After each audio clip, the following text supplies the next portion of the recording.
ठीक है, chapter 8 start कर रहे हैं, एलिफेटिक हाइड्रोकार्बन्स, पंजाब बोर्ड से। इसका एक लेक्चर मैं डिलीवर कर चुका था, सेकंड लेक्चर होगा, and second lecture is about alkenes. चूँकि अल्केन्स को डिस्कस कर लिया है तो अब अल्कीन्स को डिस्कस करेंगे। अल्कीन किसे कहा जाता है? अब जानते हैं तमाम स्टूडेंट सबसे पहली चीज़ कि जब दो कार्बन के बीच में अगर डबल बॉन्ड मौजूद हो, ऐसे हाइड्रोकार्बन्स हमारे पास अल्कीन्स कहलाते हैं। ठीक है, बहुत बेसिक बात है। तो alkenes have 2 hydrogen atoms less than the corresponding saturated hydrocarbon. और मतलब अल्केन्स में से 2 हाइड्रोजन इनके पास कम भी होते हैं, क्योंकि आप जानते हैं अल्केन्स का जनरल फार्मूला हमारे पास क्या होता है, CnH2n+2। जबकि अल्कीन्स का क्या होता है, जस्ट CnH2n। इसका मतलब 2 हाइड्रोजन इसमें कम होते हैं अपने कॉरस्पॉन्डिंग अल्केन्स से। They are also known as olefins. इनको ऑलिफिन्स भी कहा जाता है अल्कीन्स को। और ऑलिफिन्स क्यों कहते हैं? ऑलिफिन का जो वर्ड ड्राइव हुआ है, लैटिन वर्ड ऑलिफिएंट से ड्राइव हुआ है, मीन्स ऑयल फॉर्मिंग। बिकॉज चूंकि ऑयल फॉर्मिंग इसको हम कहते हैं, because lower members of form oily products on treatment with chlorine और ब्रोमीन। क्योंकि इसके जो लोअर मेंबर्स हैं वो क्लोरीन और ब्रोमीन से रिएक्शन करके ऑयल की फॉर्मेशन करते हैं। दैट्स व्हेन इनको ऑलिफिन कहा जाता है। ऑलिफिन का वर्ड ऑलिफेंट से निकला है, जो लैटिन वर्ड है। और सिंपलेस्ट ऑलिफिन या सिंपलेस्ट अल्कीन हमारे पास C2H4 होता है, जिसको ईथीन कहा जाता है। फिर ईथीन से आगे फिर फाइनली बहुत सारे और चलते हैं। Alkenes having 1 double bond are known as monoene. अगर किसी अल्कीन में एक ही डबल बॉन्ड लगा हुआ है तो वो मोनोईन है, जब और जिसका जनरल फार्मूला हमारे पास CnH2n होगा। ठीक है, और अगर किसी अल्कीन में 2 डबल बॉन्ड है तो फिर उसको क्या कहा जाएगा, उसको डाईईन कहा जाएगा। और अगर 3 डबल बॉन्ड आ जाए तो ट्राईईन। तो अगर पूरे कंपाउंड में एक अगर डबल बॉन्ड है तो मोनोईन, अगर 2 डबल बॉन्ड है तो फिर डाईईन, और 3 है तो फिर ट्राईईन। बात समझ में आ गई? तो ये डेफिनेशन थी जस्ट अल्कीन्स की। ठीक है, क्लियर है? जर्नल मेथड्स अब इसके प्रिपरेशन के देखते हैं कि हाउ टू प्रिपेयर अल्कीन्स। तो जो सिंध बोर्ड में हमने पढ़े थे वो सारे वही तरीके हैं लगभग बनाने के, एक आध नया तरीका होगा तो होगा। तो पहले तो डिहाइड्रोहैलोजिनेशन ऑफ अल्काइल हैलाइड। कल हमने इसको सिंध बोर्ड में चैप्टर 8 में भी पढ़ा है, एलिमिनेशन रिएक्शन के नाम से। अल्काइल हैलाइड से अल्कीन बनता है, डिहाइड्रोहैलोजिनेशन करके एक हाइड्रोजन निकलता है और एक हैलोजन निकलता है, जिसको बीटा एलिमिनेशन रिएक्शन भी कह रहे थे कल। तो अल्काइल हैलाइड्स का रिएक्शन जब हम किससे करते हैं, अल्कोहलिक पोटेशियम हाइड्रोक्साइड से करते हैं। अल्कोहलिक पोटेशियम हाइड्रोक्साइड से होता है तो क्या होता है, यहाँ से हमारे पास एक हैलोजन निकल जाता है, और ये अल्फा कार्बन और बीटा कार्बन से एक हाइड्रोजन निकल जाता है, और यहाँ पर डबल बॉन्ड की फॉर्मेशन हो जाती है, अल्कीन बन जाता है। के जो है वो X से रिएक्शन करके KX बना लेता है, और H इस OH से रिएक्शन करके वाटर बना लेता है। तो अल्कीन की फॉर्मेशन होती है। जैसे कि अगर हम यहाँ पर इथाइल ब्रोमाइड ले लें या ब्रोमो इथेन ले लें और उसकी रिएक्शन KOH से करा दें, तो यहाँ ये ब्रोमीन निकलेगा और यहाँ से एक हाइड्रोजन निकलेगा। ब्रोमीन इस K के साथ निकल जाएगा और हाइड्रोजन इस OH के साथ निकल जाएगा, और हमारे पास यहाँ डबल बॉन्ड की फॉर्मेशन हो जाएगी, इथीन बन जाएगा, साथ में पोटेशियम ब्रोमाइड और वाटर बन सकता है इससे अल्कीन। डिहाइड्रोहैलोजिनेशन करके अल्काइल हैलाइड की, अल्काइल हैलाइड से एक हाइड्रोजन और एक हैलोजन रिमूव करके। और हाइड्रोजन हमेशा कौन सा रिमूव होता है, बीटा हाइड्रोजन रिमूव होता है, जो बीटा कार्बन के साथ अटैच होता है। पता है ये सबको, क्लियर है? कल तो उसके बारे में काफ़ी डिटेल लिखी है सिंध बोर्ड में। Dehydration of alcohol. अल्कोहल की डिहाइड्रेशन से भी हम बना सकते हैं। अल्कोहल के डिहाइड्रेशन, डिहाइड्रेशन किसे कहते हैं, what is dehydration? D means होता है रिमूवल, और dehydration removal of water. Yes, तो डिहाइड्रेशन का मतलब होता है removal of water, removal of water. Water के रिमूव हो जाए, डी मतलब रिमूवल ऑफ हाइड्रोजन मतलब पानी, पानी का निकल जाना। किसी भी मॉलिक्यूल से वाटर रिमूव करते हैं, this will be called dehydration. Alcohols की जब हम डिहाइड्रेशन करें, अगर हम डिहाइड्रेशन करेंगे तो अल्कोहल की डिहाइड्रेशन करने से हमें क्या मिलेगा, हमें अल्कीन मिलेगा। जैसे ये हमने यहाँ पर कोई भी अल्कोहल ले लिया, ठीक है, OH लग रहा है यहाँ पर आपको दिख रहा है, OH is the functional group, OH is the functional group in alcohol. तो अल्कोहल का रिएक्शन हम किसी डिहाइड्रेटिंग एजेंट से कराएंगे। अब यहाँ पर जो लिखा हुआ है, this is actually dehydrating agent. Dehydrating agent, dehydrating agent से कराएंगे तो क्या करेगा, इसका वाटर मॉलिक्यूल रिमूव करेगा, एक OH यहाँ से एक H यहाँ से निकलेगा और अल्कीन की फॉर्मेशन हो जाएगी।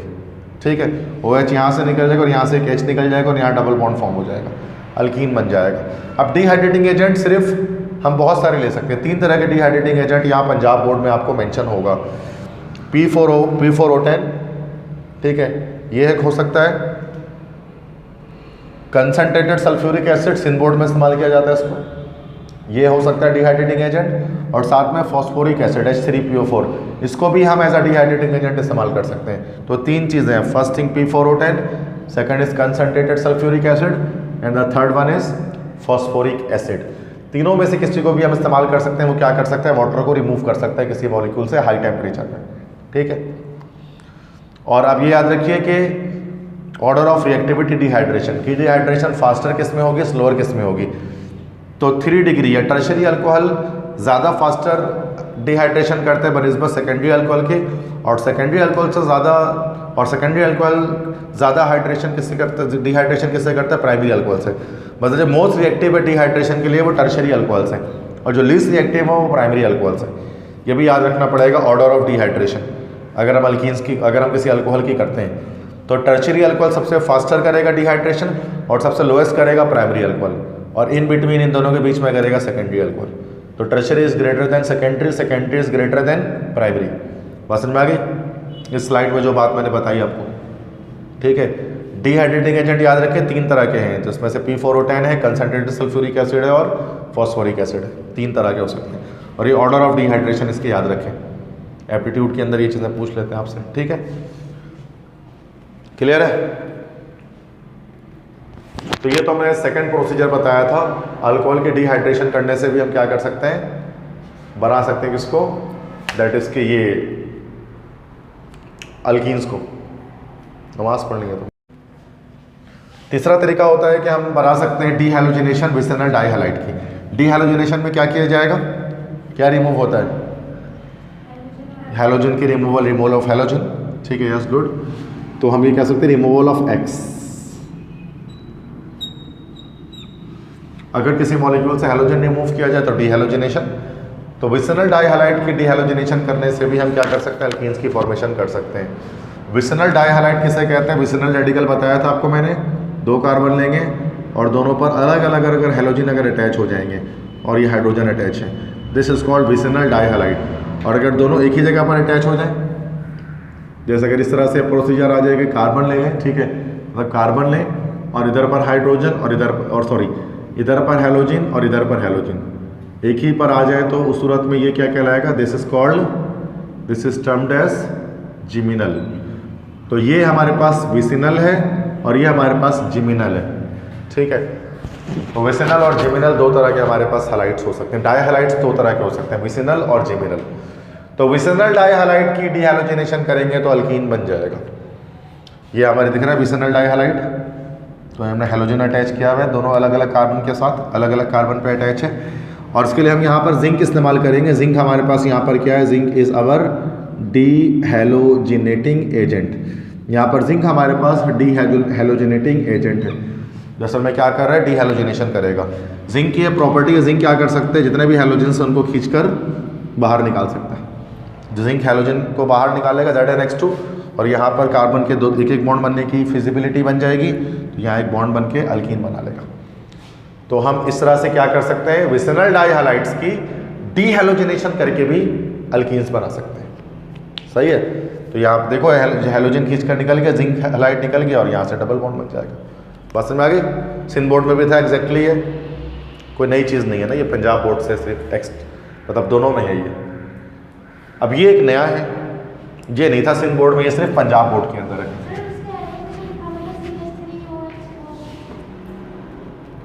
यस, ये यहाँ पर ना, हाँ, ये हम इसको नॉर्मली सिंध बोर्ड में नहीं लिखते हैं, ये सॉल्वेंट है, मतलब इसकी प्रेजेंस, इसकी मौजूदगी में रिएक्शन होता है ना, ये दोनों आपस में रिएक्शन करते हैं। In the presence of this is actually a solvent, ठीक है, अल्कोहल, मिथाइल अल्कोहल। ज़रूरी नहीं है आप इसको याद रखें, आप इसको नहीं भी याद रखेंगे तो इट्स ओके। मेन चीज़ है कि जिंक याद होना चाहिए, डीहैलोजिनेटिंग एजेंट है। यस, हो सकता है वो चीज़ ऊपर यहाँ पर ली भाई, ये मिथानॉल, ये मिथानॉल है, इसकी जगह एसिटिक एसिड भी इस्तेमाल कर सकते हैं, वो वर्डिंग्स इसमें। जैसे वैसे तो बहुत सारी चीज़ें होती हैं, चूँकि मैं एक एक लाइन आपको बता रहा हूँ ना पंजाब बोर्ड से, वो हर लाइन में बहुत सारे पढ़ता भी नहीं हो कभी कभार ना, कुछ लाइन्स चूँकि जो इंपॉर्टेंट हो बातें होती हैं हर लाइन में वो मैं बता रहा हूँ, तो ठीक है। नेक्स्ट है electrolysis of salts of dicarboxylic acid. देखो इससे पहले हमने पढ़ा था, मीथेन में पढ़ा था हमने अल्केन्स में कि मोनोकार्बोक्सिलिक एसिड के जो सॉल्ट होते हैं इसकी इलेक्ट्रोलिसिस करके हम अल्केन बना सकते हैं। अल्कीन बनाना है तो डाई कार्बोक्सिलिक सॉल्ट के इलेक्ट्रोलिसिस हम कर सकते हैं, डाई कार्बोक्सिलिक सॉल्ट। देखो कार्बोक्सिलिक एसिड हमारे पास अलग अलग तरह के होते हैं, मोनोकार्बोक्सिलिक एसिड भी होता है, डाई कार्बोक्सिलिक एसिड भी होता है, ट्राई कार्बोक्सिलिक एसिड भी होता है। तो हमारे पास जो डाई कार्बोक्सिलिक एसिड होता है ना हमारे पास, उसका मतलब क्या होता है कि उसमें एक कंपाउंड के अंदर 2 COOH ग्रुप अटैच होंगे, तो this will be termed as, this will be called dicarboxylic acid. ठीक है, एक COOH है तो मोनोकार्बोक्सिलिक एसिड, जैसे फॉर्मिक एसिड, एसिटिक एसिड, ये सब मोनोकार्बोक्सिलिक एसिड हैं। डाई कार्बोक्सिलिक एसिड जिसमें एक ही कंपाउंड के अंदर 2 COOH ग्रुप अटैच होगा। अब डाई कार्बोक्सिलिक एसिड हमारे पास बहुत सारे होते हैं, सबसे सिंपलेस्ट उसमें हमारे पास ये वाला होता है,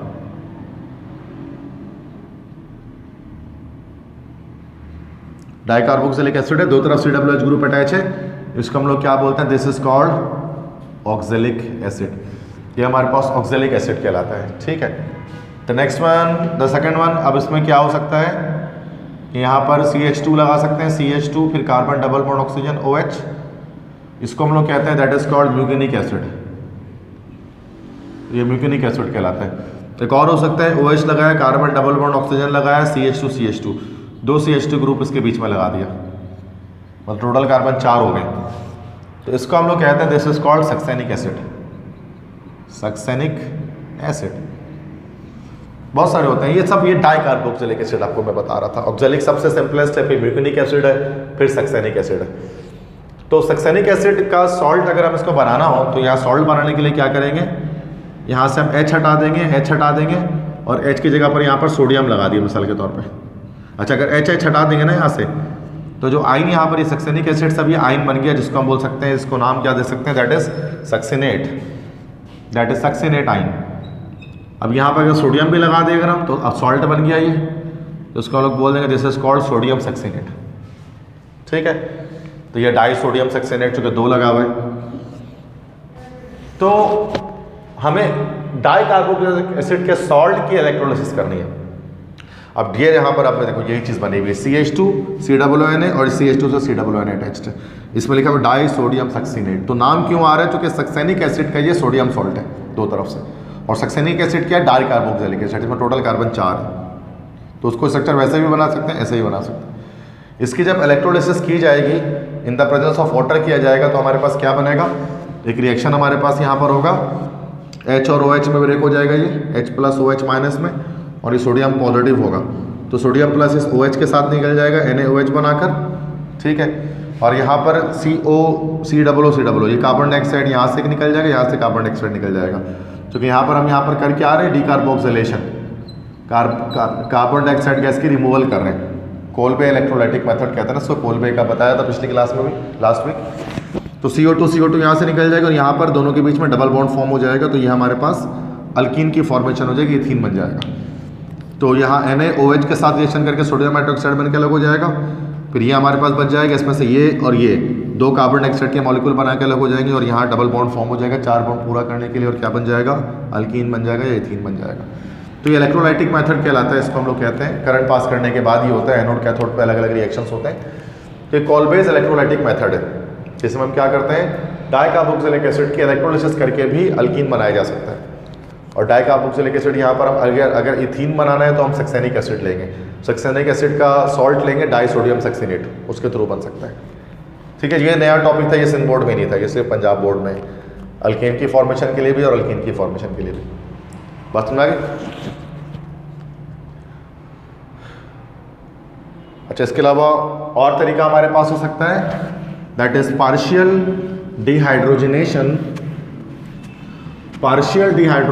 ऑफ अल्काइन। अल्काइन की पार्शियल डिहाइड्रोजनेशन भी हम कर सकते हैं। देखो डिहाइड्रोजनेशन ही हाइड्रोजनेशन, पार्शियल हाइड्रोजनेशन भी हम कर सकते हैं। हाइड्रोजनेशन का क्या मतलब होता है, yes, addition of hydrogenation. Alkyne की एक तो नॉर्मल हाइड्रोजनेशन होती है कि हमने C2H2 लिया, हाइड्रोजन ऐड किया, निकल कैटलिस्ट के प्रेजेंस में हाई टेम्परेचर पे C2H4 बना, इथीन बना। फिर फर्दर हम इसकी दोबारा से हाइड्रोजनेशन भी कर सकते हैं निकल कैटलिस्ट हाई टेम्परेचर के प्रेजेंस में, और ये C2H6 बन के रुक जाता है। मतलब ये रिएक्शन स्पॉन्टेनियस चलता है, कि पहले इथीन से, पहले हमारे पास यहाँ इथाइन से इथीन बनता है, फिर उस इथीन से हम इथेन तक जाते हैं। ठीक है, तो ये हमारे पास हाइड्रोजनेशन चलती रहती है सीक्वेंस में। लेकिन हम पार्शियल हाइड्रोजनेशन भी कर सकते हैं। पार्शियल हाइड्रोजनेशन का मतलब हम रिएक्शन को यहीं पर स्टॉप कर दें इथीन में, उससे आगे लेकर ही नहीं जाए। अगर आप निकल यूज़ कर लोगे ना, तो निकल कैटलिस्ट क्या करेगा, फाइनली आपको इथेन तक पहुंचा देगा। बट हमें ऐसा करना नहीं, हमें इथीन पर रोकना है। तो उसके लिए हम लोग क्या यूज़ करेंगे, उसके लिए हम लोग एक अलग कैटलिस्ट यूज़ करेंगे, उसको बोलते हैं लिंडलार्स कैटलिस्ट। Lindlar's catalyst. तो ये जो यहाँ पर आपको यहाँ पर दिख रहा है, this is actually this is called Lindlar's catalyst. Lindlar's catalyst जो है ना, वो होता है क्या है, that is finally divided palladium supported on barium sulphate, PDBSO4। Palladium को बेरियम सल्फेट के अंदर रखा गया होता है, ठीक है, और उसके साथ उसको पॉइजन करने के लिए, उसकी रिएक्टिविटी को डाउन करने के लिए क्विनोलिन कंपाउंड जो है वो उसको साथ यूज़ कर लिया जाता है। ठीक है, तो ये तो PDBSO4, आप उसको स्लैश करके भी लिख सकते हैं PDBSO4। PDBSO4 एक नेगेटिव कैटलिस्ट है, लिंडलार्स कैटलिस्ट। ये असल में एक तरह का क्या है, इनहिबिटर है, रिएक्शन को स्लो डाउन करेगा ताकि हम क्या करें, हमें यहीं पर रिएक्शन स्टॉप हो जाए, आगे नहीं जाए। तो PDBSO4 इसको हम कह सकते हैं कि पैलेडियम और बेरियम सल्फेट का मिक्सचर है, इनहिबिटर है। क्विनोलिन जो इस्तेमाल करें, क्विनोलिन क्या है, ये पॉइजन है। पॉइजन जहर नहीं है, पॉइजन से मुराद ये इनहिबिटर के रिएक्टिविटी को और डाउन करता है पॉइजन। तो क्विनोलिन क्या करेगा, क्विनोलिन एक कंपाउंड हमारे पास होता है कि एक तरफ तो बेंजीन होता है और एक तरफ नाइट्रोजन के साथ अटैचमेंट होती है, तो ये क्विनोलिन कहलाता है ये। अब जो क्विनोलिन होता है ये क्या करेगा, इसको रिएक्टिविटी को और डाउन करता है, ये पॉइजन है ये। तो इसको हम पूरा कहते हैं this is called Lindlar's catalyst, जिसको क्विनोलिन की मदद से पॉइजन किया गया, उसको रिएक्टिविटी को डाउन किया गया। तो अब जब अल्कीन है, जब ये हाइड्रोजन से रिएक्शन करेगा, अब डबल बॉन्ड टूटेगा, उसके बाद रिएक्शन स्टॉप हो जाएगा। अब आगे ये इस डबल बॉन्ड को नहीं तोड़ेगा, निकल यूज नहीं करना है, इसलिए हम इसको कहते हैं पार्शियल हाइड्रोजनेशन कर रहे हैं। पार्शियल मतलब जुज़वी, थोड़ी सी हाइड्रोजन, एक स्टेप फॉलो करें, दूसरे स्टेप पे नहीं जा रहे। और जो अल्कीन हमें मिलेगा वो कौन सा अल्कीन मिलेगा, इसके अंदर सिस अल्कीन मिलेगा। ये हमने पढ़ लिया है सिस और ट्रांस के बारे में, ज्योमेट्रिकल आइसोमेरिज्म पढ़ाया हुआ है ना मैंने। उसमें क्या था कि अगर एक ही तरफ अगर रेडिकल्स अटैच हैं तो ये सिस है, अगर अलग अलग है तो ट्रांस बताया था, तो सिस अल्कीन्स मिलेंगे।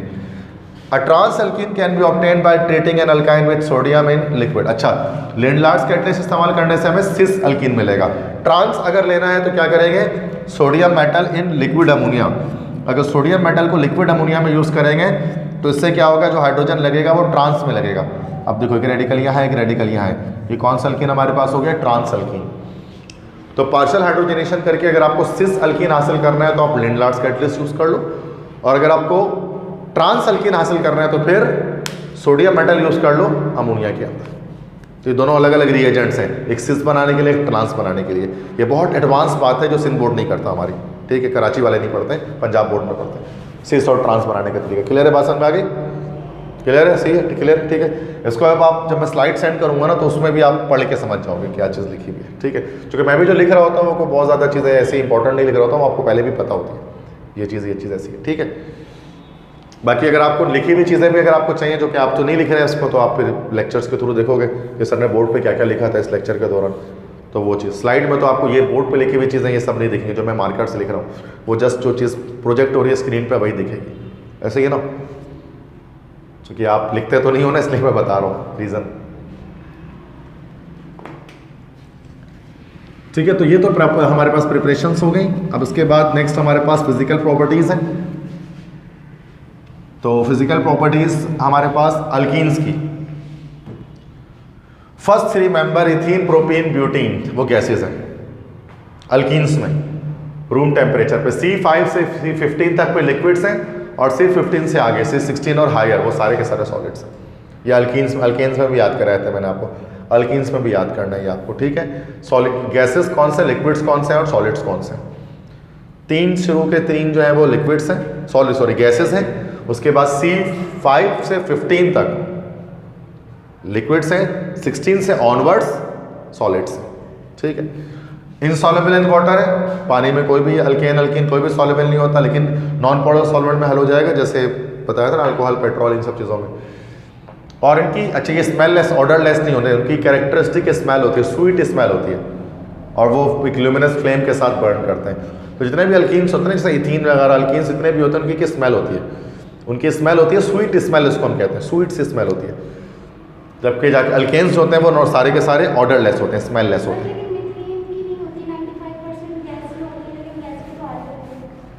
वो बात हमने पहले भी कर ली है सुई गैस के अंदर ना। तो सुई गैस में मैंने बताया था कि इथाइल मर्सेप्टेन एक कंपाउंड ऐड करते हैं। सुई गैस जो है ना, सुई गैस है CH4 मीथेन 95%, बिल्कुल सही। और ये है भी अल्केन और इसके अंदर स्मेल आ रही होती है। तो इसके अंदर स्मेल इस मीथेन की वजह से नहीं आती है, इसमें हम ऐड करते हैं क्या, कौन सा कंपाउंड, C2H5SH। याद है ना ये कंपाउंड सबको, इथाइल मर्केप्टेन।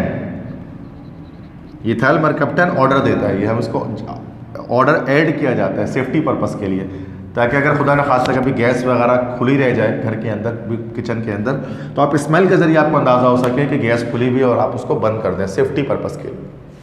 समझ गए? अब रिएक्शंस देख लेते हैं अल्कीन्स के। अब अल्कीन्स आपको पता है अल्कीन्स सारे के सारे हमारे पास कौन से होते हैं, जो कि पाई बॉन्ड है। अल्कीन्स में हमारे पास पाई बॉन्ड होता है ना भाई। अब पाई बॉन्ड है तो पाई बॉन्ड होने की वजह से कैसे होंगे, ये अनसैचुरेटेड होंगे। अनसैचुरेटेड होने की वजह से पहली चीज़ तो ये हाई रिएक्टिविटी होगी, हाईली रिएक्टिव होंगे या मोर रिएक्टिव देन अल्केन्स होंगे। और दूसरी चीज़ क्या होगी कि कौन से रिएक्शंस देना शुरू कर देंगे, हमारे पास एडिशन रिएक्शन देना शुरू कर देंगे, क्योंकि सब्स्टिट्यूशन सिर्फ सैचुरेटेड देता है। हर क्लास में यही बात बताता हूँ। तो एडिशन रिएक्शंस देंगे, पाई बॉन्ड ब्रेक होता है एडिशन रिएक्शंस के अंदर, ऐसे ही पाई बॉन्ड टूटेगा। और एडिशन मैकेनिज्म कौन सा फॉलो होता है, इलेक्ट्रोफिलिक एडिशन रिएक्शन का मैकेनिज्म फॉलो होता है, जो आगे मैं आपको बता दूंगा किस तरह से फॉलो होता है। सबसे पहले हाइड्रोजनेशन कर लें, इथीन की अल्कीन की हाइड्रोजनेशन कर लें। सिंपल है यार, रिएक्शन भी नहीं लिखा, इतना आसान है। C2H4 लिया, हाइड्रोजन ऐड किया, कोई भी कैटलिस्ट यूज़ कर लेते हैं एट हाई टेम्परेचर, निकल प्लैटिनम पैलेडियम में से कोई एक, C2H6 बन जाएगा, इथेन बन जाएगा, अल्केन बन जाएगा ना हमारे पास। अच्छा, यहाँ पर हम निकल प्लैटिनम पैलेडियम में से कोई भी यूज़ कर सकते हैं। जो निकल यूज़ करते हैं उसको हम क्या बोलते हैं, रेनी निकल। रेनी निकल कैटलिस्ट, रेनी नाम था साइंटिस्ट का। रेनी निकल कैटलिस्ट कैसे बनता है, निकल और एल्यूमिनियम का एक अलॉय होता है जिसको हम कास्टिक सोडा के साथ मिक्स करते हैं। तो निकल एल्यूमिनियम का अलॉय होता है, caustic soda aqueous solution of sodium hydroxide के साथ मिक्स होता है। इसको हम लोग कहते हैं रेनी निकल। ये हमें सस्ता पड़ता है प्लैटिनम और पैलेडियम से। तो ज़्यादातर इंडस्ट्रीज़ के अंदर प्रैक्टिकली रेनी निकल इस्तेमाल किया जाता है। रेनी निकल क्या है, निकल और एल्यूमिनियम का अलॉय है जिसको एक्वस सोडियम हाइड्रोक्साइड के अंदर मिक्स किया जाता है, ये रेनी निकल होता है। तो यहाँ जो निकल यूज़ किया जाता है वो रेनी निकल ही होता है, ठीक है। रेनी साइंटिस्ट का नाम था। बस इसमें एक चीज़ ये याद रखने की ये बात है, रेनी निकल क्या चीज़ होती है। क्लियर है? सही है। अब हाइड्रोजन हैलाइड की भी एडिशन कर सकते हैं हम इसके अंदर। बताओ, अब तो आपको पता है ना, एडिशन तो हाईली रिएक्टिव है, तो किसी भी चीज़ को ऐड हम इसके अंदर कर सकते हैं। We can add multiple things inside this alkene, ठीक है, बहुत चीज़ ऐड कर सकते हैं। हाइड्रोजन हैलाइड को ऐड कर सकते हैं। हाइड्रोजन हैलाइड से क्या मुराद हो गया, HX। HX को एक और नाम हम कह सकते हैं, इसी को हम लोग क्या बोल सकते हैं, हैलोजिन एसिड, इसी को कहा जा सकता है। अब HCl, HBr, HI सब हो सकते हैं इसके अंदर, वो ऐड कर सकते हैं। जैसे ये अल्कीन हमने लिया, जैसे इथीन ले लिया, HX ऐड किया। अब HX में आपको पता है एक पॉजिटिव होता है, एक नेगेटिव होता है, पाई बॉन्ड टूटेगा। अब ये एक पॉजिटिव है तो ये हमारे पास एक इलेक्ट्रोफाइल हो गया और ये हमारे पास न्यूक्लियोफाइल हो गया नेगेटिव। और ये पहला स्टेप स्लो स्टेप है। तो फर्स्ट स्टेप में यहाँ पर क्या होता है कि आपके यहाँ पर जाकर हाइड्रोजन अटैक, मतलब इलेक्ट्रोफाइल जाकर फर्स्ट स्टेप में अटैक करता है, उसके बाद न्यूक्लियोफाइल जाता है। तो फर्स्ट स्टेप पे जाता है, उसी के बिहाफ पर रिएक्शन का मैकेनिज्म हमारे पास होता है। इसलिए हम कहते हैं जो एडिशन रिएक्शंस होते हैं अल्कीन्स के, वो कैसे होते हैं, इलेक्ट्रोफिलिक एडिशन रिएक्शंस होते हैं। इलेक्ट्रोफिलिक एडिशन रिएक्शंस होते हैं, क्योंकि इलेक्ट्रोफाइल आप देख सकते हैं पॉजिटिव स्पीशी पहले अटैक कर रहा है यहाँ पर एक्स के बनिस्बत, उसके बाद एक्स जाकर अटैक करेगा। और जब यहाँ पर पॉजिटिव स्पीशी अटैक करेगा, यहाँ पर जाकर नेगेटिव पर जाकर अटैक करेगा, तो कार्बन पर ऑटोमेटिकली पॉजिटिव चार्ज जनरेट हो जाएगा। और जब भी कार्बन पर पॉजिटिव चार्ज जनरेट होता है उसको क्या कहते हैं, कार्बोकैटाइन। ये एक इंटरमीडिएट है, कार्बोकैटाइन एक रिएक्शन इंटरमीडिएट है जो बनता है। कार्बोकैटाइन भी कह सकते हैं इसको हम लोग, कार्बोनियम भी कह सकते हैं। लास्ट ईयर MD कैट में MCQs आया था पिछले साल कि during the addition reactions of alkene this is formed as intermediate product. अब किसी भी अल्कीन की रिएक्शन के दौरान, अल्कीन की जब एडिशन रिएक्शंस करते हैं तो इंटरमीडिएट प्रोडक्ट में आपको क्या मिलता है? तो 4 ऑप्शन थे, कार्बोकेटाइन था, कार्बीन था, इस तरह से कार्बेनाइन था, ठीक है, फ्री रेडिकल था, ये 4 चीज़ें थी। तो हमें यहाँ पर इसका करेक्ट आंसर था हमारा कार्बोकेटाइन। कार्बोकेटाइन हमें मिलता है किस पे भाई? जब हम एडिशन रिएक्शंस करवाते हैं उस सूरत में। तो ये बेसिक इस तरह से होता है ना कि इस तरह की चीज़ें होती हैं जो पूछ ली जाती हैं, जबकि सिन बोर्ड में तो नहीं है कार्बोकेटाइन मिलेगा हमें कुछ, बट पेपर में तो आस्क किया गया, तो ये हमें पता होना चाहिए। अच्छा, अगर यही एडिशन अगर असिमेट्रिकल अल्कीन के अंदर करनी हो, देखो ये वाली अल्कीन तो हमारे पास सिमेट्रिकल अल्कीन है ना बच्चों, ये जो सिमेट्रिकल अल्कीन है, ठीक है, ये हमारे पास सिमेट्रिकल अल्कीन है। सिमेट्रिकल क्यों कहेंगे? चूँकि दोनों तरफ सेम, बिल्कुल बीच से अगर कट कर दोगे तो जो यहाँ है वो यहाँ है। सिमेट्रिकल अल्कीन में तो डायरेक्टली एडिशन हो जाती है, ऐसा मसला नहीं है। लेकिन अगर आपके पास असिमेट्रिकल अल्कीन आ जाए या नॉन सिमेट्रिकल अल्कीन आ जाए, जैसे आप ये देख सकते हैं नॉन सिमेट्रिकल है, पाई बॉन्ड तोड़ेंगे ना तो जो लेफ्ट में वो राइट में नहीं है, यहाँ पर तो ज़्यादा बड़ा रेडिकल अटैच है, उसमें अगर आप HBr ऐड करेंगे तो अब यहाँ पर एक रूल हमारे पास फॉलो होगा। उस रूल को हम लोग क्या बोलते हैं पता है किसी को? भूल गए? Markovnikov's rule.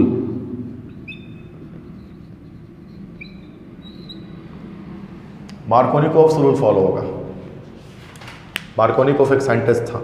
मार्कोनिकोव रूल क्या बताता है कि अगर असिमेट्रिकल अल्कीन के अंदर अगर आप कोई एक असिमेट्रिकल रिएजेंट ऐड कर रहे हो, जैसे H+Br-, तो हाइड्रोजन जाकर वहां अटैक करेगा जहां पर मोर नंबर ऑफ हाइड्रोजन एटम्स होंगे, या फंक्शनल ग्रुप जाकर वहां अटैक करेगा जहां पर less number of hydrogen atoms होंगे।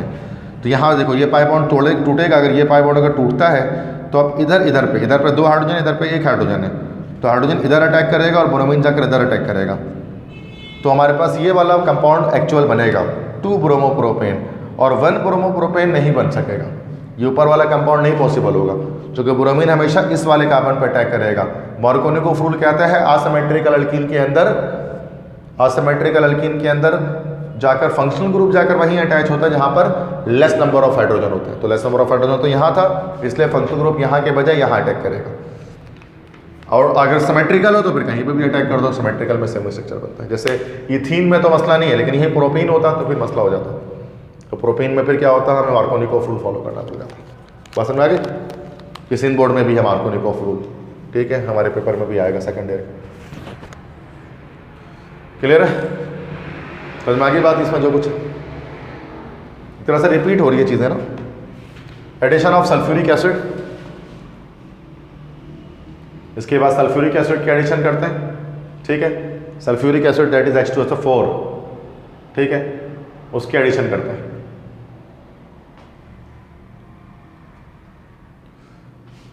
सल्फ्यूरिक एसिड आपको पता है कि स्ट्रॉन्ग एसिड हमारे पास है, उसकी एडिशन करते हैं किसमें भी? अल्कीन के अंदर करते हैं, जैसे एथीन के अंदर ही कर देते हैं, एथीन स्ट्रक्चर है बुक में। तो सल्फ्यूरिक एसिड का फॉर्मूला H2SO4 होता है। अब उसको चाहे ऐसा ना भी बनाए, चूँकि ये थोड़ा सा मुश्किल लगेगा आपको, तो आप उसको ऐसा ना भी बनाए तो आप ऐसे ही कर दें। H2SO4 को आप H और HSO4 इस तरह ब्रेक कर सकते हैं, H+ और HSO4-, यहाँ पाई बॉन्ड ब्रेक होगा, कहीं पे भी H+ लगा दें, कहीं पे भी HSO4- लगा दें, तो हमारे पास इस तरह से एक कंपाउंड आ जाएगा। मतलब carbon carbon, hydrogen hydrogen hydrogen, एक तरफ HSO4 आ जाएगा और हाइड्रोजन, वही स्ट्रक्चर है सेम। तो ये हमारे पास इथाइल हाइड्रोजन सल्फेट कहलाएगा, इथाइल बाईसल्फेट या इथाइल हाइड्रोजन सल्फेट। तो बात वही है, मैंने सल्फ्यूरिक एसिड को मैंने ओपन नहीं किया, मैंने डायरेक्ट इसी तरह से पाई बॉन्ड तोड़ के एक तरफ H अटैच कर दिया, एक तरफ HSO4 अटैच कर दिया, ये काम कर दिया। उसके बाद एडिशन ऑफ हैलोजेंस, हैलोजेंस भी ऐड कर सकते हैं। हैलोजेंस में H2 को पाई बॉन्ड टूटेगा, एक हैलोजन इधर अटैक करेगा, एक हैलोजन इधर अटैक कर देगा, हमारे पास विसिनल डाइक्लोराइड, विसिनल डाइहैलाइड यहाँ पर बन जाएगा। सिंपल सिनेरियो, मतलब कोई नई बात इसके अंदर नहीं है, इजी, ठीक है, डायरेक्ट एडिशन हो रही है, कोई स्पेशलिटी इसके अंदर मौजूद नहीं है। उसके बाद हाइपोहेलस एसिड को हम इसके अंदर ऐड कर देते हैं। नेक्स्ट एडिशन है हाइपोहेलस एसिड की, ठीक है। हाइपोहेलस एसिड किसे कहते हैं? अब ये हमारे पास HOX जो हमारे पास होता है वो हाइपोहेलस एसिड होता है। अब इसमें हमारे पास HOCl भी हो सकता है, HOBr भी हो सकता है। This will be called hypochlorous acid and this will be hypobromous acid, ठीक है। तो HOCl HOBr कोई भी हाइपोहाइलस एसिड है सारे ये। अब इसमें हाइपोहाइलस एसिड बनता कैसे? किसी भी हैलोजन को वाटर में ऐड करवा के, हैलोजन का वाटर से रिएक्शन कराते हैं तो ये XX प्लस HOH, तो HX बनता है और HOX बनता है, तो HX बना और HOX बना। This is halogen acid, this is hypohalous acid. अब हाइपोहाइलस एसिड से रिएक्शन हो सकता है किसी भी तरह से, नॉर्मली अल्कीन का करा देते हैं, एथीन का करा देते हैं, पाई बॉन्ड टूटेगा और पाई बॉन्ड को टूटने के बाद एक तरफ एक अलग हो जाएगा, H अलग हो जाएगा, OH अलग होगा और X अलग होगा। एक जगह पर जाकर OH अटैक करेगा, एक जगह पर जाकर X अटैच करेगा। इस तरह से कंपाउंड हमारे पास बन जाएगा। इसको हम लोग बोलेंगे halohydrin, this will be called halohydrin. अगर यहाँ पर X की जगह आपने Cl लगाया हो तो क्लोरोहाइड्रिन, ब्रोमीन लगाया तो ब्रोमोहाइड्रिन, तो इसको हम हेलोहाइड्रिन कहते हैं जो कंपाउंड हमारे पास बनता है हाइपोहाइलस एसिड की रिएक्शन से। हाइपोहाइलस एसिड में HOCl भी यूज़ कर सकते हैं, HOBr भी यूज़ कर सकते हैं। और बनता कैसे? हैलोजन को वाटर में रिएक्शन करके हाइपोहाइलस एसिड की फॉर्मेशन होती है। ब्रेक किस तरह से होगा? X अलग ब्रेक होगा, OH अलग ब्रेक होगा, दोनों जाकर अलग अलग कार्बन से अटैक करेंगे, पाई बॉन्ड टूट जाने के बाद और हमारे पास हेलोहाइड्रिन बन जाएगा। अब हेलोहाइड्रिन में अगर यहाँ पर Cl लिया तो क्लोरोहाइड्रिन, Br लिया तो ब्रोमोहाइड्रिन। सही है, सिंध बोर्ड में था ये, पंजाब बोर्ड में भी है। क्लियर है?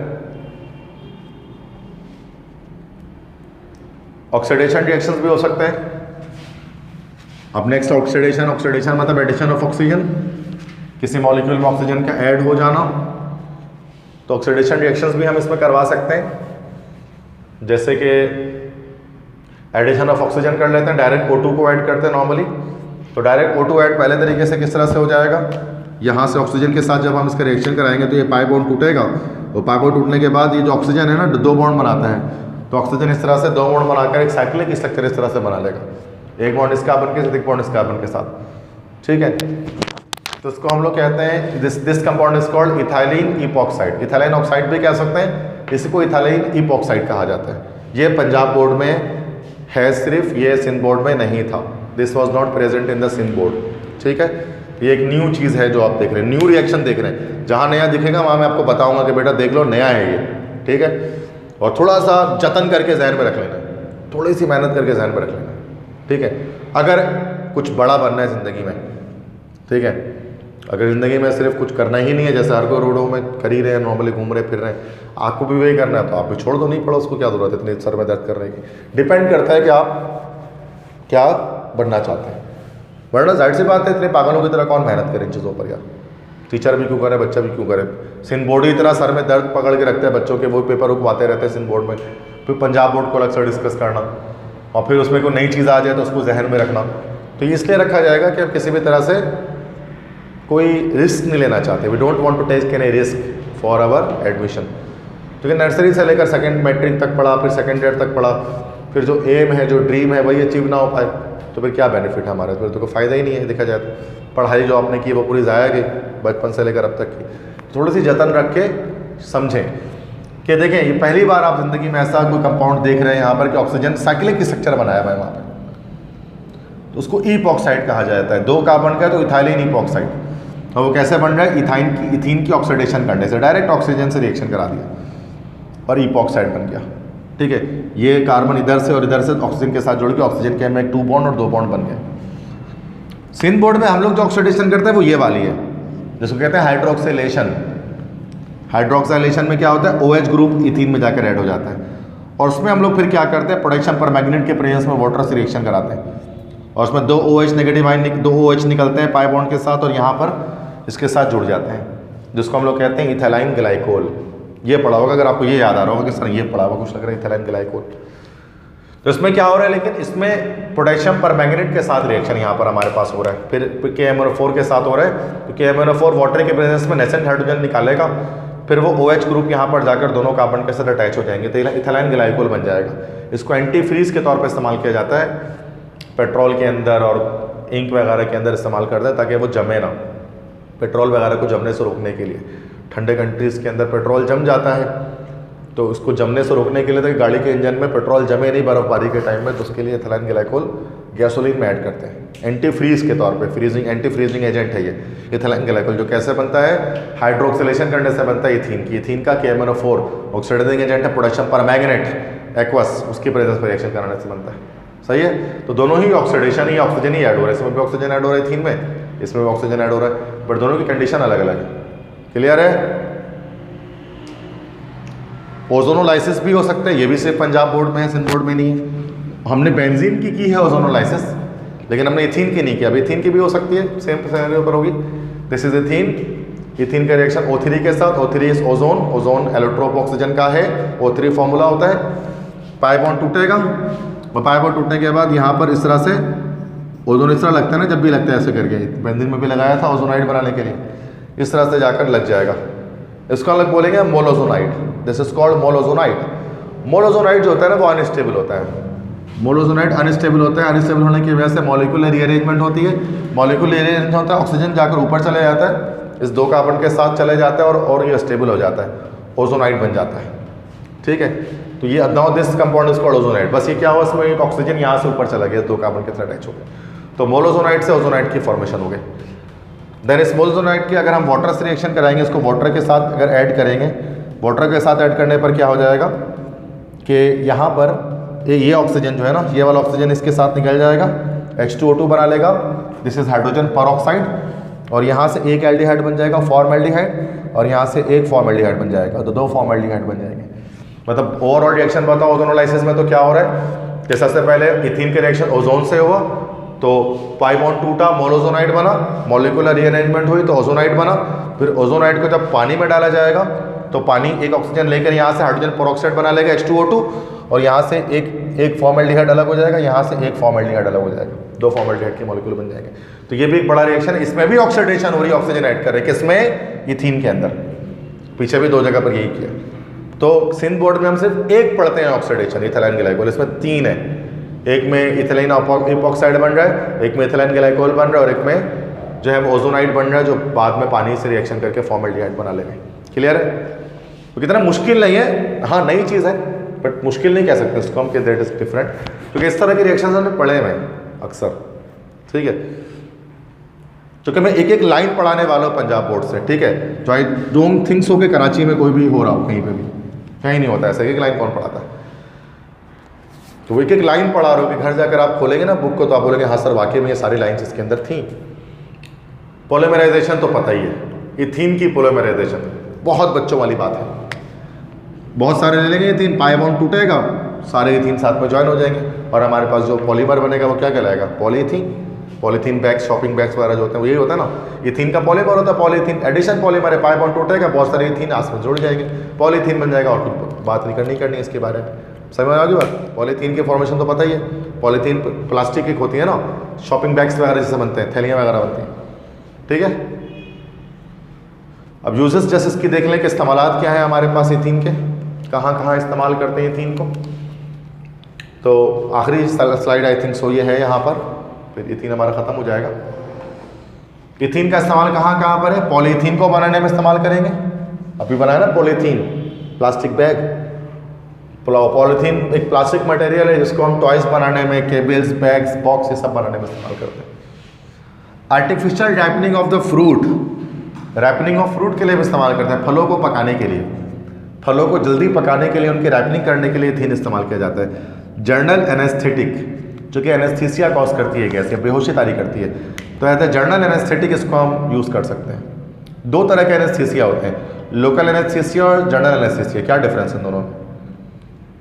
एनेस्थीसिया, एनेस्थेटिक से मुराद हर वो चीज़ जो कि बेहोश कर दे इंसान को। 2 चीज़ें होती हैं बेहोश करने वाले, 2 तरह की चीज़ें डॉक्टर इस्तेमाल करते हैं, एक लोकल एनेस्थीसिक यूज़ करते हैं और एक जर्नल एनेस्थेटिक यूज़ करते हैं। फ़र्क पता है किसी को, लोकल और जर्नल एनेस्थीसिया में क्या फ़र्क है? डॉक्टर्स ये सब एनेस्थीसिया नहीं बोलते हैं, डॉक्टर बोलते हैं यार फला पेशेंट को जर्नल दे दो, फला पेशेंट को लोकल दे दो। अब yes, well done. Journal anaesthesia किस लिए होता है? यस, मुस्तबिल ने बिल्कुल करेक्ट कहा, वेल डन, बहुत देर बाद इसने बोला बट सही बोला।